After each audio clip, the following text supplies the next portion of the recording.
Queridos aprendices, continuando con nuestro proceso de formación, vamos a hablar sobre la anatomía y fisiología de las gallinas.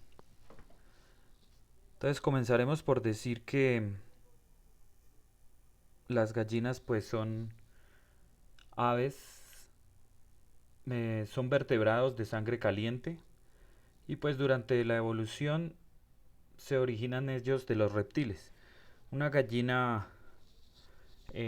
funcionalmente, anatómicamente es igual que un reptil, lo único que las diferencia es que son de sangre caliente a diferencia de los reptiles, que los reptiles son poiquilotermos, o sea, de sangre fría, y la otra es que pues que tienen una sola cavidad en donde van alojados todas las vísceras igual que los reptiles. ¿Qué, qué los diferencia a las gallinas de los reptiles? Las plumas, no más, ¿listo? Entonces vamos a hablar del tegumento, del integumento. Em, las aves, en las aves, la piel como tal, y las plumas y las escamas forman el tegumento, ¿listo? Y esto es la protección más externa del cuerpo. Em, Sirve de protección contra daños, ayuda a mantener una temperatura relativa y constante, ayuda en el vuelo, en caso de, pues, de las aves que vuelan, y actúan como receptores para estímulos sensoriales. En la piel se distinguen dos capas que son la dermis, que es esta capita que está aquí completa, y la epidermis. ¿Listo? La dermis tiene contacto directamente con los músculos y de esta surgen las crestas, las barbillas y las orejillas, que a su vez están cubiertas por la epidermis, que es la capa más exterior. ¿Listo? La epidermis pues es una capa muy delgada y está libre de glándulas secretoras, con la excepción de la glándula uropigial,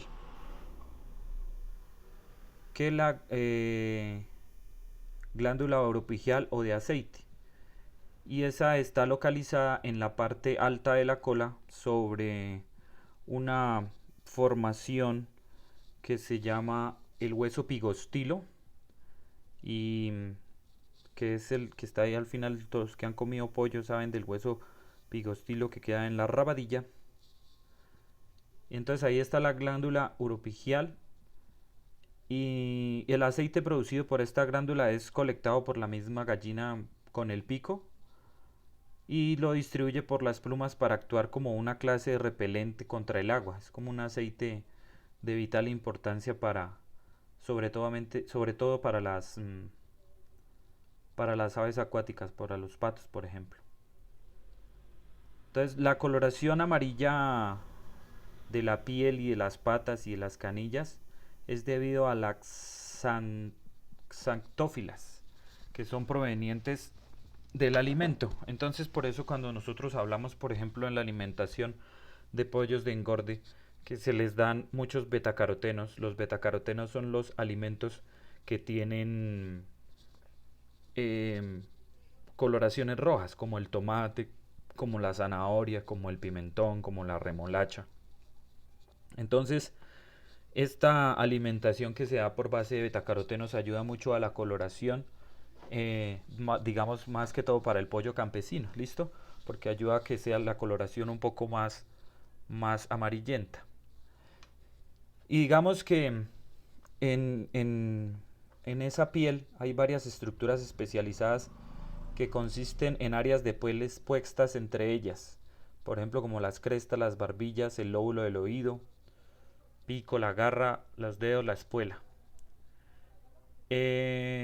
La cresta y las barbillas son muy sensibles a efectos de las hormonas sexuales y pues consecuentemente también sirven como indicadores de las características sexuales secundarias. em,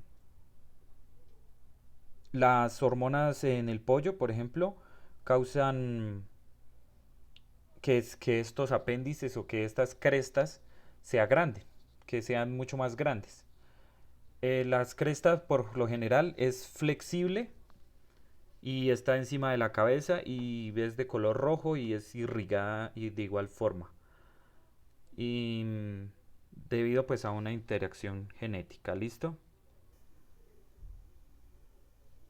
Em, las barbillas pues crecen pendulosas y flexibles a cada lado de la base del pico y en la parte superior de la garganta. Y como les decía, pues dependen hormonalmente y las hormonas masculinas o la testosterona hace que eh, estas crestas sean más grandes en el macho. Los identifica también a la hora de la proporción sexual, pues que el macho entre más crestas tenga quiere decir que es un macho que puede generar mayor fecundación en las hembras. ¿Listo? En el plumaje pues radican también características distintivas de las especies y que permiten en muchos casos identificarlas a simple vista. Cubre todo el cuerpo, el plumaje, excepto a veces en la cabeza, pues en ciertas razas. Las plumas de la cola pues suelen tener un mayor desarrollo, como en los pavos reales, por ejemplo, y son de colores más brillantes, especialmente pues en los machos. Y además tienen la peculiaridad de poder repeler el agua. Em, las plumas pues sirven para el aislamiento térmico de las especies y tienen una relativa solidez con un reducido peso. Es una cubierta corporal que controla la temperatura. La temperatura corporal de las aves que tiene que estar más o menos entre 40 y 42 grados centígrados y se mantiene más o menos así elevada pues por las plumas.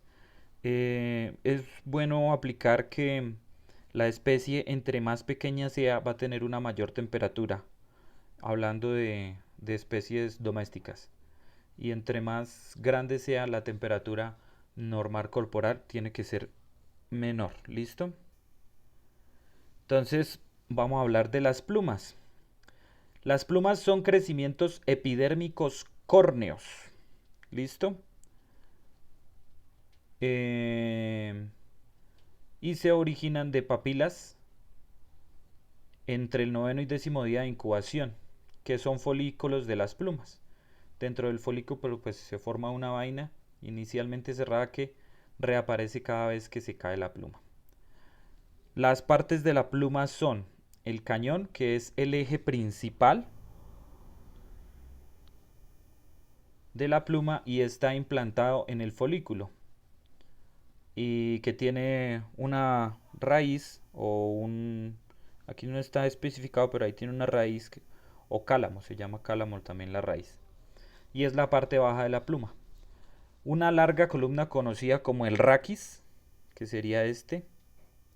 Entonces aquí tenemos cañón, por acá iría el cálamo y este sería el raquis de la pluma, que le da la rigidez. La barba o bandera que se extiende del raquis, perdón, barba o bandera que se extienden del raquis. La barbilla que sale de las barbas y finalmente las bárbulas. Entonces aquí son bandera, entonces sería la barba, las barbillas pequeñitas y las bárbulas, que son una especie de pelos y pequeñitos que son ganchos que salen de ahí de la pluma. Entonces, los polluelos normalmente pues están cubiertos por unas plumas delgadas y finas, que es un plumón, y que rápidamente es reemplazado por las plumas adultas. La pluma cuando pues ha alcanzado un desarrollo eh, después de ser plumón, cuando alcanza el desarrollo terminal en las gallinas, pues no son vascularizadas, carecen de vascularización ahí no llega sangre a las plumas. Entonces tienen una función que son locomotores o motrices, y pues la estructura clásica de las plumas que se hallan en las alas son plumas remiges o remeras, como vamos a ver aquí a continuación. Entonces, las plumas de las alas serían plumas remiges o remeras, y las plumas que tienen en la cola serían las plumas timonelas, y son sólidas y resistentes al aire. Las del ala por lo general son 10 plumas, ¿sí? Que son las remeras primarias, que son estas que están acá. Y las remeras secundarias están en el antebrazo, son 14, que serían más o menos estas 7 que están acá al principio, y estas otras 7 que están acá verdecitas, acá a este lado, por aquí por encima. Listo, primero estas 7 de acá, que son las remeras secundarias, y las otras 7. Listo. Y aquí en esta, sobre el antebrazo y sobre el pulgar, que digamos que el pulgar iría por acá por este lado, existen 4 plumas más que son las del pulgar. ¿Qué más les puedo decir yo sobre las plumas? Existen unas filoplumas pequeñas en forma de penacho que se encuentran también debajo de las plumas del contorno, que son estas pequeñitas filoplumas que están aquí y que están en la mayoría de las partes del cuerpo, pues por debajo. La distribución de las plumas en el cuerpo del ave, como vemos aquí en esta imagen, en realidad pues el cuerpo del ave no está cubierto de plumas de manera uniforme, sino que estas crecen en hileras y conformando pues áreas específicas en el cuerpo. Las zonas desnudas de plumas se denominan apterios, y las cubiertas terilios. Entonces las principales zonas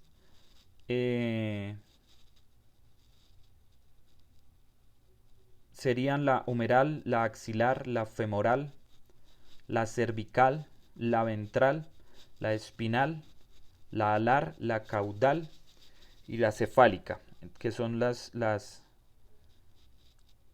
zonas cubiertas de plumas. Entonces, capitalocefálica, la zona humeral, la zona alar, la zona ventral, la zona espinal, todo lo que cubre la espina dorsal, la zona femoral, la zona crural, que es abajo de las patas, y la zona caudal por encima del hueso pigostilo. ¿Listo? ¿Cuáles serían las lesiones de las plumas? O por lo general es caída de pluma. Entonces, una sería por el picaje. Entonces existen plumas rotas por el pico del animal, que pueden ser por automutilación o autotraumatismo, o también por mutilación de las gallinas. Las gallinas son muy sensibles a los colores, sobre todo a los colores rojos, y cuando de pronto en el galpón exista alguna gallina que tenga un prolapso uterino, o que tenga alguna eh, remanencia de sangre en alguna de sus partes, las otras la van a picar, la van a picar, la van a picar, y pueden inclusive hasta llegar a matarla.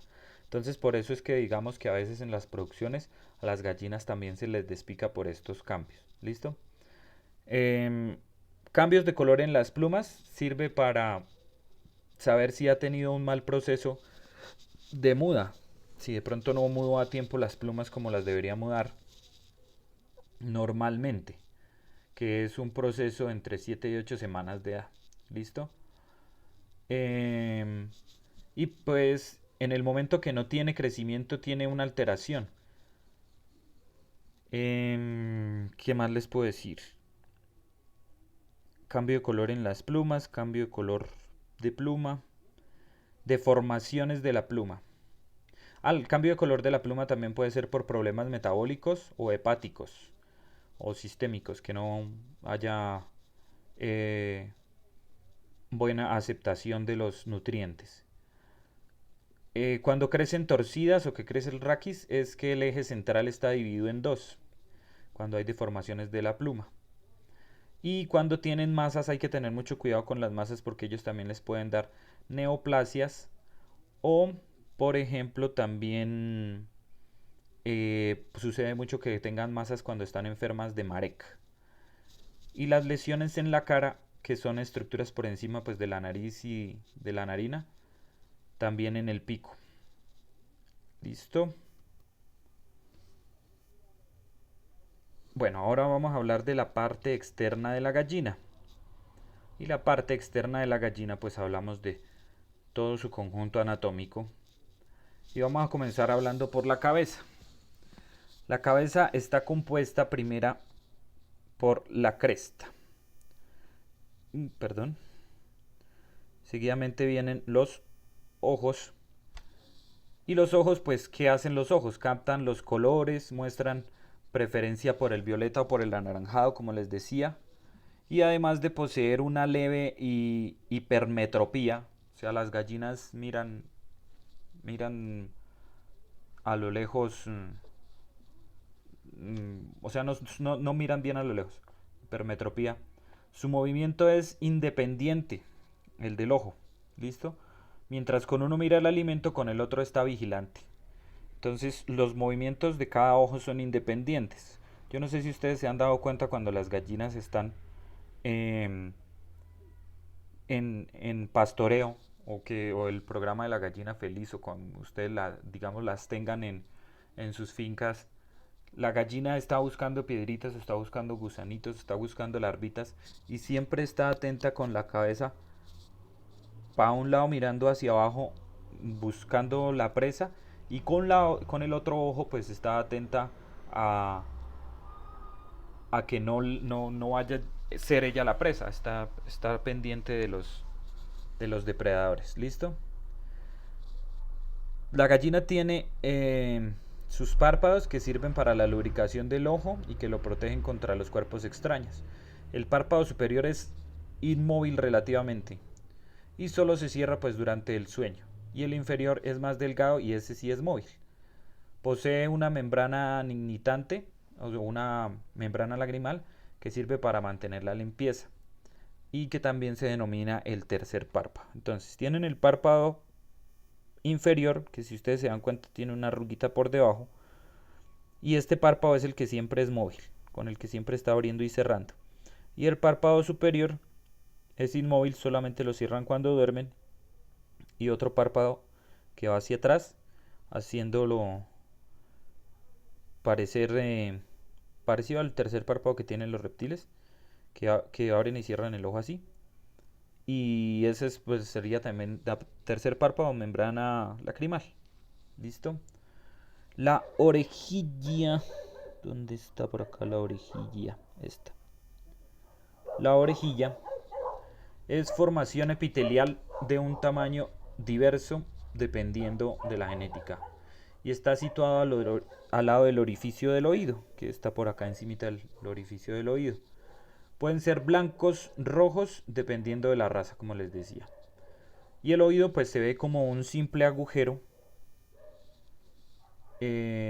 por detrás del ojo, cubierto con unos machoncitos de plumas pequeñitos. ¿Listo? Perdón.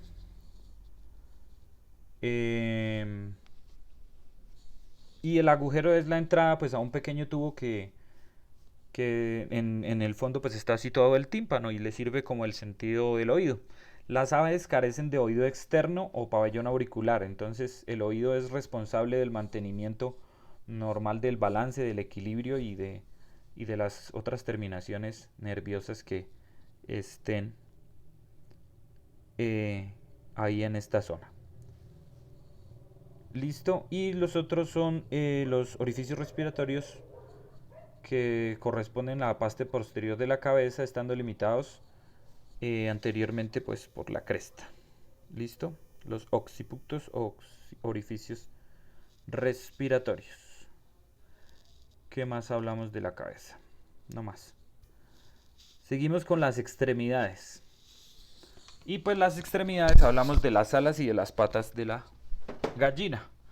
Entonces hablamos de las alas como miembros anteriores y de las patas como miembros inferiores. Entonces, pues las alas sirven pues para la estabilización y en ocasiones en las otras aves pues les permiten volar. Están muy fuertemente implantadas al tronco y como les explicaba ahorita lo de las plumas, pues tienen plumas anchas y fuertes. Y el ala propiamente consta de el brazo, el antebrazo, el carpo, el metacarpo y los dedos. Entonces sería brazo, el brazo, perdón, el antebrazo, el metacarpo y los dedos. ¿Listo? Entonces, se compone de varios huesos que son el húmero, el radio y cúbito, los huesos del carpo, el metacarpo y los dedos. Aquí tenemos su templatación, que sería la parte del hombro donde encontramos el coracoides, la forúncula, la escápula, el músculo pectoral, la quilla o el esternón. Entonces esta es la parte media del ave y de aquí sale un ala, o sea, para allá saldría un ala y para aquí saldría la otra ala. Entonces digamos que el ala completamente comienza desde aquí. ¿Listo? Lo que pasa es que pues las dos escápulas están ahí implantadas en la quilla o en el esternón y en el músculo pectoral, y cuando nosotros pues vemos el animal en disección las vemos juntas. Pero entonces de aquí sale un ala y de aquí sale la otra. Entonces digamos que el húmero pues es el hueso de mayor tamaño del ala y en su porción superior presenta una tuberosidad o una superficie articular, y en la parte distal presenta dos superficies articulares denominadas los cóndilos. Entonces es una superficie articular para el radio y otra superficie articular para el cúbito. ¿Listo? El radio y el cúbito pues son los huesos del antebrazo. Vienen después los metacarpianos, viene el dedo 1, el dedo 2 y el dedo 3. Y eso sería como lo que hay que hablar del ala. Y ahora pues vamos a hablar de los miembros inferiores que pues le sirven para el desplazamiento y está formado por 3 núcleos de osificación. Entonces el primero, que es el fémur, pegado al ilion, al isquion y al pubis, y presenta una cámara de aire en su interior. Ahorita cuando les explique la parte del esqueleto de las gallinas, pues vamos a entender cómo es esto. Presenta una cámara de aire en su interior y está dirigido oblicuamente hacia atrás. ¿Listo? El fémur. Después vendría la rótula, que es la que hace la articulación con la tibia y el peroné. Y la tibia es el hueso de la pierna, que es como el más resistente. Es un hueso fino y es parcialmente está soldado, mejor dicho, parcialmente soldado aquí a la rótula. Y la otra conformación sería el taso metatarso, que es ya la conformación de la pata, donde encontramos el espolón, las garras, la membrana interdigital, que en aves que son acuáticas pues es un poquito más grande, como en los patos, y sus almohadillas plantares. ¿Listo? En la mayoría de las aves, el quinto dedo, se han visto que tienen por acá un espolón, o sea, 1, 2, 3, 4, y tienen uno por acá en esto. El quinto dedo ha desaparecido pues en algunas especies, ¿listo? En las gallinas el primer dedo del pie apunta hacia atrás, este. Y pues el pie está modificado para conseguir alimento, para caminar y para conseguir su alimento. Entonces vamos a mirar ya lo que es la parte estructural, sin adentrarnos mucho en la parte anatómica, sino para saber más o menos de qué hablamos. Entonces, en los, en los dos sistemas fisiológicos más involucrados en el vuelo de las aves, o que las hacen como tal aves, son el sistema esquelético y el sistema muscular, debido a que el vuelo demanda pues gran energía esencial. Entonces, las aves son bípedas y el esqueleto básico es análogo al de los mamíferos. Aunque hay varias diferencias, los pájaros poseen un par de huesos extras en el área del hombro, llamado los coracoides. ¿Dónde está el coracoides? Por acá.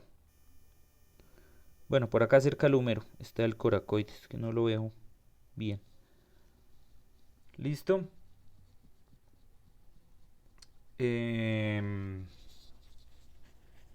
Y pues facilitan estos huesos, lo que facilitan es el movimiento del ala, para que el ala haga un movimiento circular constantemente.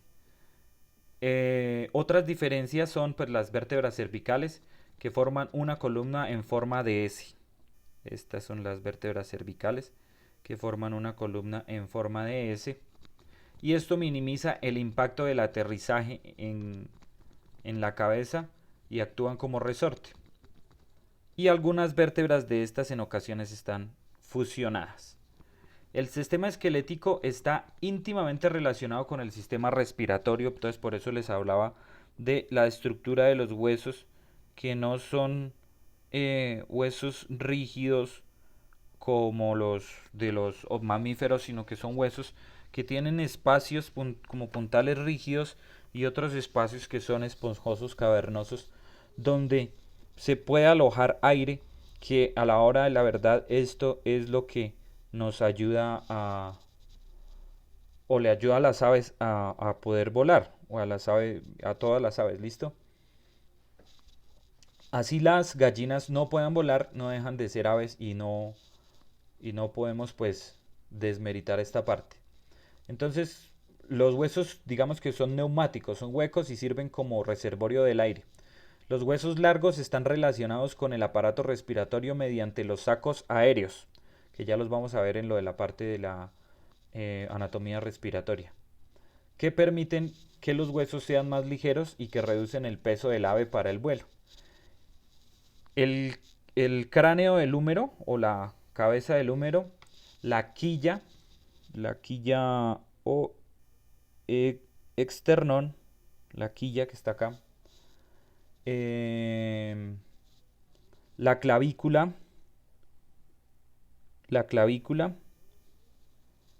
las vértebras sacras y lumbares, que son parte de vértebras sacras y lumbares, entonces son la parte que está en contacto con los sacos aéreos. Aquí van a ver sacos aéreos, aquí van a ver sacos aéreos, aquí van a ver sacos aéreos, y aquí por debajo de la cabeza del húmero van a ver otros sacos aéreos, que eso ya lo vamos a ver más adelante. ¿Listo?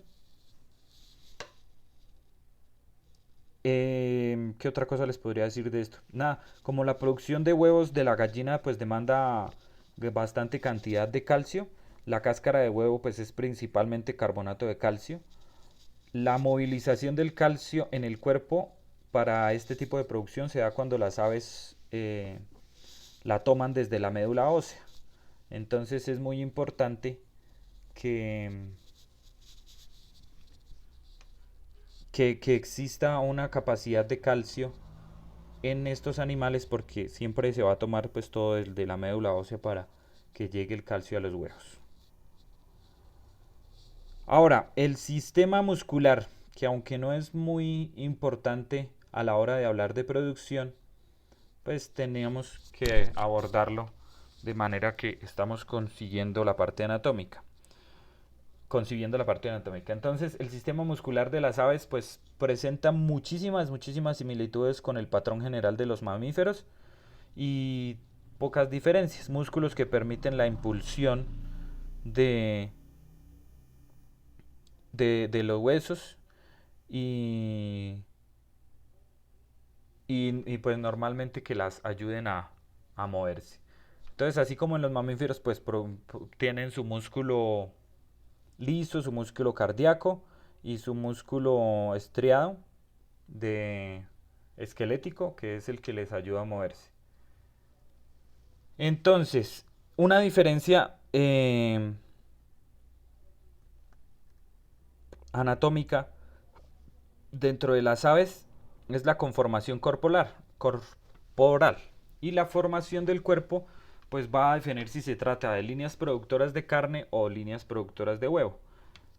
Entonces las líneas productoras de carne por lo general tienen una conformación cuadrada en toda su parte muscular y las líneas productoras de huevo van a tener una conformación más triangular, es decir, más o menos así como en esta gallina la conformación triangular. Y si vemos un pollo de engorde, el pollo de engorde va a tener mucha más cantidad de pechuga, que es lo que no pasa en las gallinas, va a tener mucha más cantidad de pechuga y, la va a como a tener una nivelación entre la pechuga y la rabadilla, que son como las partes que hacen la conformación del pollo de engorde para que sea cuadrado y no triangular como es una gallina ponedora. ¿Listo?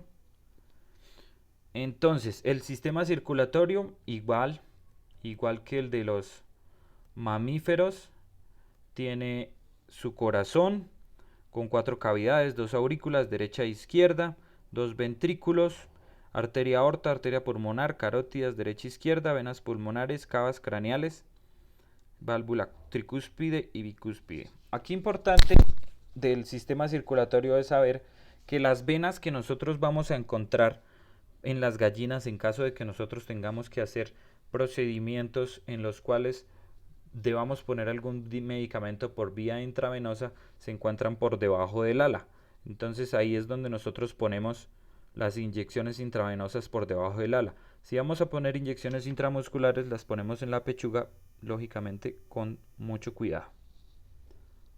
Listo. Y el sistema respiratorio, que el sistema respiratorio es súper importante en las aves, porque resulta que así como las aves poseen un sistema respiratorio totalmente diferente al que nosotros tenemos, también pueden sufrir de muchas enfermedades de tipo respiratorio. Y en sí las enfermedades que sufren las aves atacan más la parte respiratoria, digamos rinotraqueitis infecciosa, bordetella bronchiséptica. Todas estas enfermedades atacan esa parte respiratoria. ¿Por qué? Pues porque los sacos aéreos que les decía. Entonces, la función del sistema respiratorio pues es transformar la sangre venosa en arterial, que es la primera, y la sangre venosa pues es rica en anhídrido carbónico, en gas carbónico, y de color oscuro, y la segunda, la sangre arterial, ya es rica en oxígeno. Y esto se da mediante el proceso de inspiración y expiración, igual en todos los seres vivos.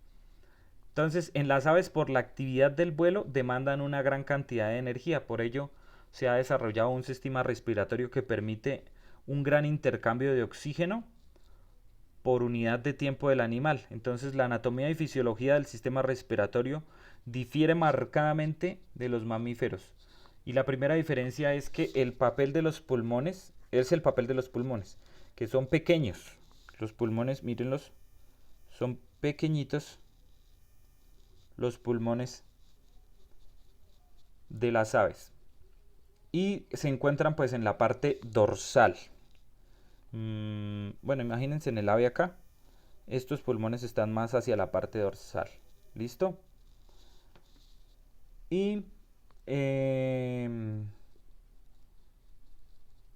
la superficie pues es convexa y en su parte superior se ven grandes surcos a la segunda y tercera y cuarta y quinta costilla, los cuales se van borrando poco a poco ventralmente.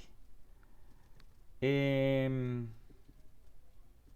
la respiración de las gallinas tiene que ver muchísimo con la interacción que hacen con los sacos alveolares. Entonces, por eso yo les decía, viene la tráquea, vienen los pulmones, pero viene esta conexión con estos sacos alveolares pulmonares, que son los que se encuentran al lado de la quilla, con estos sacos que están por debajo del húmero, con estos sacos alveolares que están por debajo de la clavícula, y con estos sacos alveolares eh, torácicos, que ayudan al intercambio gaseoso de la gallina, pero también ayudan a la condición del vuelo. Entonces, por eso en las aves se presentan estos sacos alveolares. Y es muy importante conocer toda esta parte respiratoria de las gallinas, por lo que ya les decía de lo de las enfermedades. Hay ocasiones en que las gallinas pueden sufrir traumas, pueden sufrir eh, accidentes dentro de los mismos galpones, y eh, estos accidentes pueden llevar a que adquieran enfermedades de tipo respiratorio, y nosotros en muchos momentos no lo sabemos, pero esos accidentes están ocurriendo en los sacos alveolares y no netamente en el, en el pulmón como tal. ¿Listo? Entonces, ahora vamos a mirar lo que es el sistema digestivo, y el sistema digestivo es donde se encuentra la mayor diferencia con otras especies. Entonces, por ejemplo, las aves no tienen dientes, no mastican, y el esófago continúa directamente hasta llegar al buche. ¿Listo? Bueno, continúa directamente como un tubo normal que tiene una entrada, que es el esófago, perdón, y tiene una salida que sería la cloaca. ¿Listo? Y el alimento es almacenado y remojado en el buche, y por eso es que las aves consumen piedritas. ¿Por qué? Porque resulta que ellas consumen el alimento y el alimento va directamente al buche. En el buche, por acción de las piedras que ellas han consumido, comienza a haber como como un remojo ahí de comida, y una parte de trituración. Pero de ahí pasa la comida al estómago glandular muscular o la molleja, y ahí es donde sí van a hacer el efecto netamente las piedras, porque las piedras van a remoler todo el alimento para que pueda pasar al asa duodenal y posteriormente hacer la absorción intestinal. ¿Listo? La digestión del ave es rápida y requiere más o menos 2 horas y media en la gallina ponedora, y de 8 a 12 horas en una gallina que es no ponedora. ¿Listo? El proceso de digestión pues es un proceso donde las proteínas, la grasa y los carbohidratos son degradados en unidades pequeñas para ser absorbidos. Entonces, ¿qué es importante en esta parte? La digestión, que se hace por medio de las piedritas. Por eso cuando nosotros tenemos animales en producción, en la alimentación se les proporciona algunas piedritas de calcio que ayudan, o piedra caliza, que ayuda, uno, a la digestión de la gallina, y lo otro ayuda a a la digestión del alimento por parte de la gallina, y lo otro ayuda a la parte de adición de calcio a la cáscara del huevo. ¿Listo? Y lo otro que les quería decir es de la cloaca, donde están. La gallina tiene dos ciegos o dos esfínteres que excretan enzimas. Y aparte de eso, también allí también están conectados el aparato reproductivo también, que va a llegar a la cloaca. Entonces llega todo. Llega el esfínter anal, el esfínter urinario, y la vagina o punto de deposición del huevo. ¿Listo? Entonces, aquí vamos a ver en esta tablita algunas enzimas que son excretadas por las gallinas y que sirven o secretadas y que sirven pues para la parte de la digestión de las gallinas. Entonces, en la boca pues la saliva, la glándula salival que produce una enzima que es la amilasa, y la actividad enzimática que esta produce es producciones de almidones, dextrinas y lubricantes del alimento. Al final van a producir dextrinas y glucosa, y la amilasa pues es secretada en algunas aves, pero la mayoría de las aves domésticas carecen de esta. La gallina sí la secreta. El buche produce moco y es un lubricante. El proventrículo, el jugo gástrico normal, que es el ácido clorhídrico, y en la molleja, pues es la molienda que yo les estoy diciendo, porque es el músculo, el estómago muscular de las gallinas, de las aves. ¿Qué más pondríamos por acá? Nada, decirles que explico esta parte de anatomía y fisiología para comprender más o menos cómo se maneja este tipo de producciones. A continuación de esta pequeña explicación, les voy a explicar anatómicamente lo del aparato reproductivo, porque la importancia de la producción de las gallinas es el huevo. ¿Listo? Entonces Dios los bendiga y nos encontramos en una próxima sesión.